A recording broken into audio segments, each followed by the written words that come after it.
नमस्कार साथियों, स्वागत है आपका BNK 24 यूट्यूब चैनल पर। बहुत बहुत साथियों, बाजार के अंदर भी सहमा सहमी दिखी और बाजार में आज गिरावट, गैप अप ओपनिंग हुई। गैप अप ओपनिंग होने के बाद बाजार में गिरावट दिखी।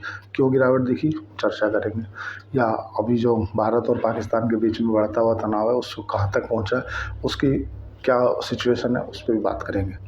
चर्चा कर लेते हैं पहले बाजार में मार्केट क्यों गिरी या कल FII के आंकड़े क्या रहे। साथियों, कल FII के जो फॉरेन इंस्टीट्यूशनल इन्वेस्टर हैं उन्होंने कैश में 8,200 करोड़ की खरीदारी की और FNU अगर बात मिला के करें 3,000 के आसपास वहाँ पे उन्होंने खरीदारी की। ऐसे करके 12,000 करोड़ रुपए के आसपास में उन्होंने खरीदारी की, लेकिन कैश में 8,200 की खरीदारी की। DII की बात करें, डोमेस्टिक इंस्टीट्यूशनल इन्वेस्टर, तो उन्होंने 535 करोड़ रुपए की बिकवाली की। और लगातार अगर बात करें दिसंबर से अभी तक की बात करें, दिसंबर 2023 के बाद 7 दिन लगातार FII ने लगातार खरीदारी की है। ये एक भारत के लिए पॉजिटिव संदेश है। अगर बात करें नतीजों की, तो नतीजे आज IEX इंडियन एनर्जी एक्सचेंज के बेहतरीन आए, एक्सिस बैंक के मिले जुले नतीजे आए। नतीजे के कारण ही बाजार 4-4, 5-5% दौड़ चुका है। बात कर लेते हैं ग्लोबल के क्या संकेत नज़र आ रहे हैं। एक तुम्हारा चाइना का बाजार छोड़ दें या जापान का बाजार छोड़ दें, बाकी बाज़ारों में आज कैप अप ओपनिंग मिली, मतलब अच्छे गेन के साथ में ट्रेड कर रहे थे। चीन की और अमेरिका की जो तनातनी थी वो थोड़ा सा डोनाल्ड ट्रंप ने यू टर्न लिया है। डोनाल्ड ट्रंप ने बोला है कि भाई टेबल पे आके बात कर लो, लेकिन चाइना इसको मानने के लिए तैयार नहीं है। चाइना ने बोलता जब तक अपन तोड़ेगा नहीं तब तक छोड़ेगा नहीं। उन्होंने बोला कि हम बात करने के लिए तैयार हैं, लेकिन ये जो आपने टैरिफ लगाया पहले इसको जीरो करो तब हम बात करेंगे। आप सोचो बंदूक की नोक पे हमसे बात करेंगे, तो हम उसके लिए तैयार नहीं हैं। अब बात करें आज रिलायंस के नतीजे आने वाले हैं बाज़ार बंद होने के बाद, वही डिफाइन करेंगे मंडे में बाज़ार कैसा खुलेगा। बड़ी बड़ी कंपनियों के नतीजे आ रहे हैं। एक्सिस बैंक का जो नतीजे हैं वो अनुमान से बेहतर आए, काफ़ी मतलब मिला जुला आया है। ऐसा नहीं SBI कार्ड के नतीजे थोड़ा ख़राब रहे ना, SBI लाइफ साइंसेस के थोड़ा सा ख़राब रहे। तो तुम्हारा अगर बात करें ऑल ओवर ग्लोबल की, तो आज बाज़ार क्यों गिरा उस मुद्दे पे पहुँचे, तो बाज़ार में क्या है, अनसर्टेनिटी बनी हुई है। अनसर्टेनिटी किस चीज़ की बनी हुई है कि देखो क्या है, आज जिस तरह से पहलगाँव में 26 पर्यटकों को आतंकवादियों ने गोली मार दी, उसके बाद से भारत सरकार एक्शन में है। और सीक्वेंस आप जोड़ते हुए चलोगे तो भारत सरकार ने जो कड़े 5 फैसले लिए, उनके पहला था कि अटारी बॉर्डर तत्काल रूप से बंद कर दिया जाए। जो सार्क एक वीज़ा होता है उसके तहत जिन लोगों को वीज़ा दिया गया है, चाहे वो यहाँ मेडिकल कराने आए हैं, चाहे वो यहाँ पढ़ाई करने आए हैं, चाहे वो बिजनेस पर्पज़ से आए हैं, उन्हें तत्काल 48 घंटे के अंदर अंदर भारत छोड़ना पड़ेगा। दूसरा, अपने जो राजदूत हैं उनको भारत बुला लिया है। 30 ही राजदूत वहाँ पे रहेंगे जो उनके इंडियन एम्बेसी वहाँ पे है पाकिस्तान में। ऐसे ही पाकिस्तान ने भी रिटेलिएट किया, उसने भी बोला कि भाई हम भी अपने 48 घंटे के अंदर जो भारत के नागरिक पाकिस्तान में है वो नागरिक छोड़ दें, भारत पाकिस्तान छोड़ दें। हिंदू जो सिख हैं, जो वहाँ पे गुरुद्वारा है, उसे उनको छोड़ करके बाकी सभी लोगों को बोल दिया 48 घंटे के अंदर पाकिस्तान छोड़ दें। 30 तारीख तक का उन्होंने अल्टीमेटम दिया है। और वे 1 मई से अपनी जो भारत के अंदर एम्बेसी में जो उनके काम करने वाले हैं, पाकिस्तान की एम्बेसी यहाँ भारत के अंदर है नई दिल्ली में, उसमें भी अपने राजनयिक घटा के 30 ही कर देगी। उन्होंने बोला कि हम भी इतने करेंगे, आप भी इतने करो। तो जैसे कुछ ऐसा टिट टू टैट वाली कंडीशन उन्होंने अपनाई है। बात करें भारत सरकार की, तो भारत सरकार ने एक्शन लेते हुए जो पहलगाँव का एक अनंतनाग का मिला हुआ आतंकी था जिसने इसमें सह दी थी कि कैसा क्या करना रैकिंग करने में, उसका जो घर है वो उड़ा दिया है, मतलब तबाह कर दिया है। बात कर लेते हैं दहशत का माहौल है। बाजार क्यों गिरा, बाजार इसलिए गिरा कि बाजार के अंदर अनसर्टेनिटी बनी हुई है कि सरकार क्या डिसीजन ले लेगी। क्योंकि उन्होंने जब भारत सरकार ने सिंधु समझौता तोड़ा कि भाई हम जो संधि जो तुम्हारा वर्ल्ड बैंक ने कराई थी कि भैया 1960 में हम आपको इतना जल देंगे, इतना 6 नदियों में से 3 नदी का जल आप लोग को, 3 का भारत रखेगा, और उस 3 में से भी 80% पाकिस्तान लेगा, 20% भारत रखेगा। लेकिन अब भारत ने संधि को तोड़ दिया, बोला नहीं मानते संधि को। ऐसे ही उनने शिमला समझौता तोड़ दिया है। तो शिमला समझौते में क्या है ऐसा, शिमला समझौते में ये संधि हुई थी कि ये जो कश्मीर वाला मुद्दा है इसे हम यूनाइटेड नेशन में नहीं लेके जाएंगे, इसे कहीं कहीं बैठ कर सुलझाएंगे। तो अगर वो शिमला समझौता तोड़ता है तो इस मामले को UNO में लेकर जाया जा सकता है। दूसरे शिमला समझौते में था कि जो हमारे सैनिक हैं हमने जो कब्जा लिए थे जिस समय 1971 पाकिस्तान और बांग्लादेश को आज़ाद कराया था, तो वो हमने सैनिक लौटा दिए थे। तो ज़्यादा से ज़्यादा उन सैनिकों को, बुढ़े ठेरे सैनिक भारत को वापस भेज सकता है ना। दूसरी दूसरी बात उन्होंने ये बोला था कि जो लाइन ऑफ एक्चुअल कंट्रोल है ना, जो 1949 में जब युद्ध हुआ था उसके बाद जो युद्ध विराम हुआ था, तो उसी को मान लिया जाएगा। तो हमने जो बाकी ज़मीन थी जिस पर 1972 में भारत की सेना कब्जा कर चुकी थी, लाहौर के आसपास तक जा चुकी थी, तो शिमला समझौता के बाद हमने वो उसे पाकिस्तान को वापस लौटा दी थी। और जो 1949 में सीमा रेखा थी उसके इस तरफ भारत हो गया था, इस तरफ पाकिस्तान हो गया था, लेकिन उसे खुद नहीं मालूम कि वो भारत के ट्रैप में फंसता हुआ जा रहा है। अगर वो शिमला समझौता तोड़ देता, शिमला समझौता तोड़ने से होगा क्या कि साथियों, पहली बात तो ये हो जाएगी कि भारत, जब उनने ये बोल दिया मैं शिमला समझौता तोड़ रहा हूँ, मतलब जो 1949 में हमने सीमा रेखा मानी थी उस सीमा रेखा को नहीं मानते। मतलब जो पाक अधिकृत कश्मीर है POK, उसमें आप भारत को डायरेक्ट इंटरफेयर करने की आज़ादी दे रहे हो कि आप डायरेक्ट जो चाहो वो कर सकते हो। पहला माइनस पॉइंट। दूसरी बात, पाकिस्तान बौखलाया हुआ है, पाकिस्तान चाहता है कि किसी भी तरह से पैनिक कर दे।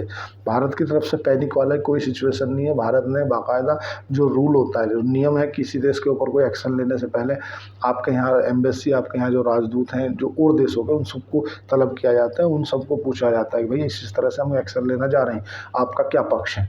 ऐसे ही भारत ने 30 राजदूतों को बुलाया है, उन 30 राजदूतों से अपनी अपनी बात रखी है, जिसमें जो बड़े बड़े लीडर हैं वो सभी देशों ने भारत का सपोर्ट किया है। बोला आतंकवाद की कोई जगह नहीं होनी चाहिए। जिसमें से तुम्हारा अमेरिका ने, डोनाल्ड ट्रंप ने बोला कि मैं तुम्हारे साथ हूँ। ब्रिटेन की तरफ से जवाब आया कि भारत के साथ हैं हम। इजराइल के नेतन्याहू ने बोला कि मैं भारत के साथ हूँ। टेररिज्म को बिल्कुल भी सपोर्ट नहीं होना चाहिए, टेररिज्म को जड़ से ख़त्म करना चाहिए। पाकिस्तान की अगर बात करें कि युद्ध में कहाँ कौन खड़ा है, भारत कहाँ खड़ा है, देखो सैन्य मामले में अगर देखा जाए तो पाकिस्तान के पास में मात्र 6 लाख के आसपास एक्टिव सैनिक है, भारत के पास में 15 लाख एक्टिव सैनिक है। तो सेना के मामले में पाकिस्तान हमारे कहीं नहीं लगता। दूसरी बात, अगर बात करें पैसे की, तो पैसा पाकिस्तान को सब जानते ही हो कि कटोरा लेके चलता है, वो तो जहाँ भी जाता है जाते ही पहले बोल देता भैया दे दे इतने रुपये। इजी सिचुएशन है। आज $10 बिलियन फॉरेन रिजर्व है पाकिस्तान के पास में, भारत के पास में 700 कुछ बिलियन डॉलर का फॉरेन रिजर्व है। तो जाहिर सी बात है कि पैसे के मामले में पाकिस्तान भारत के कहीं नहीं लगता। लेकिन इतना ज़रूर है कि युद्ध से किसी भी देश का कोई भला नहीं होता। युद्ध का जो अंतिम बिंदु होता है वो टेबल ही होता है, पर लेकिन वो अब समय, वो सीमा पार कर चुका है। वो लातों के भूत है, बातों से नहीं मानते। जब तक उसके 2-4 पड़ेंगे नहीं तब तक वो मानेगा नहीं। जैसे वहाँ के जो आतंकी हैं उनके वीडियो वायरल हो रहे हैं, जो भारत से माफ़ी मांग रहे हैं कि हमने जो कृत्य किया है उसके लिए हमें माफ़ कर दो, हम उसके लिए माफ़ी मांग रहे हैं। और अब भारत से बोलते हैं कि अब इसे बस कर दो, तौबा कर दो। लेकिन भारत, उन्होंने क्या गलत जगह हाथ डाल दिया। वो सोच रहे थे पहले जैसी सरकार है, जो डिसीजन होगा वो UN में जाएंगी और वो पर्चे दिखाएंगे। वो पर्चे नहीं, वो लठ लेगा मारने वाली सरकार है। वो गलती से अगर किसी भयंकर पद पे कोई भी, जो तुम्हारा आसिफ मुनीम है, उसके कारण ये सारा क्लेश हुआ है। आसिफ मुनीम एक तरह का अय्याश आदमी है, क्योंकि उसको जो वहाँ पे पहले प्रधानमंत्री थे उनकी धर्मपत्नी को भी, मतलब बेगम, उनकी धर्मपत्नी तो हिंदू हम बोलते हैं, उनकी बेगम को भी गलत गलत शब्दों को बोल सका। ये जो इतने सितारे लगा के घूमते हैं पाकिस्तानी, मेरी समझ में नहीं आता इन्होंने कौन सा युद्ध लड़ा है। आज तक कौन सा युद्ध ये जीते हैं। 1972 में इनके 90,000 सैनिकों ने घुटने टेके थे, भारत को सरेंडर कर दिया था। जब भी ये युद्ध लड़े हैं साले हार का सामना किया इन्होंने। तो इन्होंने कौन सा युद्ध जीत लिया है जो ये इतने बड़े बड़े सितारे लगा गए। क्या खरीद के ले आते क्या, 10 रुपये टांग लेते, क्या पता है। तो इंडियन ये तो उनकी फोर्सेस, देखो पाकिस्तान में क्या है ना कि पाकिस्तान में चलती है फोर्सेस की, और अभी पाकिस्तान के अंदर गृह क्लेश चल रहा है। गृह क्लेश चल रहा है क्योंकि जब सिंधु नदी का जो पानी है, जो भारत ने रोका है ना, तो वहाँ पे जो जितना गैलन लीटर पानी जाना था उससे कम गैलन लीटर पानी जा रहा है पाकिस्तान में। अब पाकिस्तान में कम पानी जा रहा है, मतलब जो नवाज शरीफ हैं, जो शहनवाज शरीफ हैं, जो अभी वर्तमान में वहाँ के प्रधानमंत्री हैं, वे आते हैं पंजाब से। और सिंध एक पंजाब, दोनों एक अलग अलग राज्य हैं। जैसे उत्तर प्रदेश उत्तराखंड है, ऐसे ही सिंध पंजाब अलग अलग राज्य हैं। तो वो पहले पंजाब में जाता है, उसके बाद सिंध में जाता है। तो उन्होंने क्या, पूरा का पूरा पानी पंजाब में डाइवर्ट कर दिया है। और जो सिंध वाले लोग हैं वो प्यासे मर रहे हैं, उनकी खेतों को पानी नहीं मिल रहा। तो अंदर ही अंदर वो बोल रहे हैं कि भाई प्यासे मरने से अच्छा है कि हम आपस में लड़ के मर जाएं, मतलब हम पंजाब वालों से लड़ेंगे कि यार ऐसा नहीं, पानी जो मिल रहा है वो बराबर सब में पर्याप्त होना चाहिए। टैंकरों की व्यवस्था भी नहीं कर पा रहा है। सिचुएशन ये है कि जो सिंध के अंदर पाकिस्तान टैंकरों की सिचुएशन भी संभाल नहीं पा रहा है, क्योंकि जब जो नदी है वहाँ की, जो चूँकि भारत ने पानी रोक दिया, अब रोक दिया तो वहाँ की नदियाँ सूख गई तो 3 दिन के अंदर गर्मी तपाक की पड़ रही है, खेतों में पानी नहीं जा पाएगा, खेतों में पानी नहीं जा पाएगा तो मतलब खेतों की जो फसल है वो सूख जाएगी, तो भुखमरी आ जाएगी। दूसरी बात है जो उसके पास में, अगर बात कर लें कि पेट्रोलियम, कि कितने दिन तक का युद्ध का पेट्रोलियम है, तो साथ ही युद्ध की तो बात ही खत्म करो, उसके पास में मात्र 9 दिन के लिए ही इतना पेट्रोल है कि वो 9 दिन तक अपना देश चला सकता है। अगर 10वां दिन हुआ तो उसे पेट्रोल खरीदना पड़ेगा। दूसरा, मैं उसके एक मतलब उस पाकिस्तान के टोटल जीडीपी का एक्सपेंडिचर वगैरह खर्चा कितना क्या है, कहाँ से इनकम होती है, वो पढ़ रहा था, तो मैंने पाया कि उसके पास में जितना भी वो इनकम जनरेट करता है ना, चाहे किसी से भीख मांग के लाए, चाहे वो अपने टैक्स कलेक्शन से लाए, चाहे वो अपने रिसोर्सेज को बेच दे चाइना को, जितना सपोज करो अगर वो 10,000 रुपये जनरेट करता है तो 10,000 में से 9,500 रुपये उसके रेगुलर खर्चे हैं, लोगों की तनख्वाह देना हुआ, पेंशन देना हुआ, सांसदों को पेंशन देना हुआ, ये जो रेगुलर डे टू डे वाले खर्चे हैं उसमें 5% उसके पास में ऐसा पैसा बचता है, 500 रुपये, उसमें वो अपनी गवर्नमेंट में इंफ्रास्ट्रक्चर पर लगा ले, स्कूल कॉलेजेस बिल्डिंग हॉस्पिटल कहाँ कहाँ लगाए, वो 5 रुपये के बराबर में कुछ नहीं है, नीलबटे सन्नाटा है। आज पाकिस्तान जब ये युद्ध छेड़ देता है तो कहीं ना कहीं देखो आसिफ मुनीर जो वहाँ का सेना प्रमुख है ना, उसके खिलाफ ना देश के अंदर ही विद्रोह हो रहा था, और इसे हटाने के लिए सब लोग बोल रहे थे कि आसिफ मुनीर को हटाओ, क्योंकि ये एक तरह से अय्यास आदमी है। और एक इन्होंने कनाल बनाई है, वो एक तरह का कोई सैनिक था इनका, वो सैनिक अय्यासी करता हुआ मारा गया, उसको शहीद की उपाधि दे दी। पता नहीं यार क्या कैसे करते हैं लोग, उसको सभी शहीद की उपाधि दे दी और उस कनाल में पूरा का पूरा पानी डाइवर्ट कर दिया। तो इस देश के अंदर विरोध प्रदर्शन हो रहे थे कि आसिफ मुनी को हटाओ, तो आसिफ मुनी ने सोचा कि ऐसा कुछ किया जाए जिससे देश के अंदर तनाव बढ़ जाए, और जो पाकिस्तानी आवाम है ना, वो बिना कुछ सोचे बस कहीं ना कहीं देशभक्ति की ओर आग्रह होती हुई वो एकजुट हो जाए। जो वो हिस्सा था ना जो आसिफ मुनी को हटाने वाला, वो कहीं ना कहीं डाइवर्ट होता नजर आ रहा है। और बाजार के अंदर अनसर्टेनिटी बनी हुई है, क्योंकि पाकिस्तान ने उबलत में आके, मतलब पैनिक में आके, अगर पाकिस्तान जैसे एयर स्पेस बंद कर दिया भारत के लिए, ऐसे ही वो कोई ना कोई ऐसा गलत कदम उठा लेगा कि भारत के ऊपर अटैक करना हुआ या भारत के ऊपर पैनिक करके हमला कर देना हुआ, और जिसका भारत इंतजार कर रहा है। क्योंकि भारत की पॉलिसी है नो फर्स्ट यूज़, कि भारत अपनी तरफ से पहला मतलब वार नहीं करेगा। अगर उसने वार किया तो उसको इस बार सिखा दिया जाएगा कि बेटा अब हम कौन है, बाप है तुम्हारे।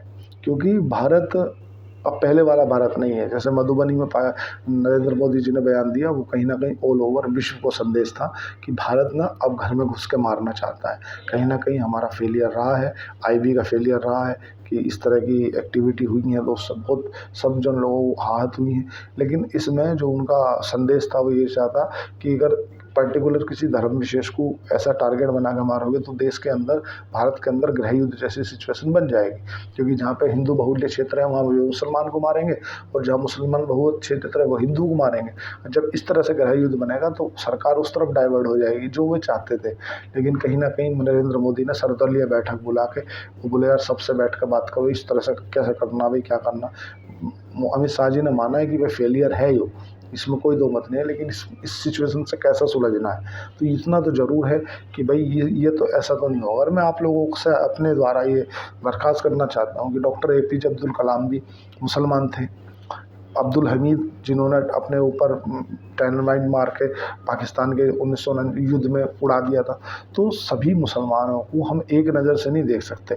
1949 से लेकर के आज तक पाकिस्तान क्या करता आया, पाकिस्तान यही करता आया कि जम्मू कश्मीर को आतंक की पनाह दी है उसने। क्योंकि वहाँ जब भी इंफ्रास्ट्रक्चर कुछ डेवलप होता था तो वो हमेशा उसे तबाह कर देता था, और जब उन लोगों को हाथ में रोजगार नहीं रहता था, उनको पढ़ाई का कुछ कारण नहीं रहता था, तो उनको कुछ चंद रुपये देकर सेना के ऊपर पत्थर उठाने के लिए मजबूर कर देता था। आज भारत जहाँ एक तरफ चिन्नाव ब्रिज है जो देश का मतलब विश्व का सबसे ऊँचा ब्रिज है, उस पर वंदे भारत दौड़ा रहा है, इंफ्रास्ट्रक्चर हो रहा है, रोड रेलवे ब्रिज बड़ी बड़ी लहरें। तो अब क्या जो कश्मीरी नागरिक है ना, वो अब उस चीज़ को डाइवर्ट कर रहा है। कुछ हैं धर्म विशेष को जो आज भी उस तरह के मानने वाले हैं, तो अब वे अपना करने खाने पे ध्यान दे रहे हैं। भाई जो एक शहीद मारा गया है, सैयद कुछ ऐसी नाम है लड़के का, वो किस लिए मारा गया, वो उनकी सुरक्षा करते हुए मारा गया। कि कहीं न कहीं जब लोगों को रोज़गार मिल रहा है, अपना कर रहे, खा रहे, तो पाकिस्तान से बोलते हैं यार तुम्हें सेना पे पत्थर उठाओ, बोले मैं काहे के लिए उठाएँ?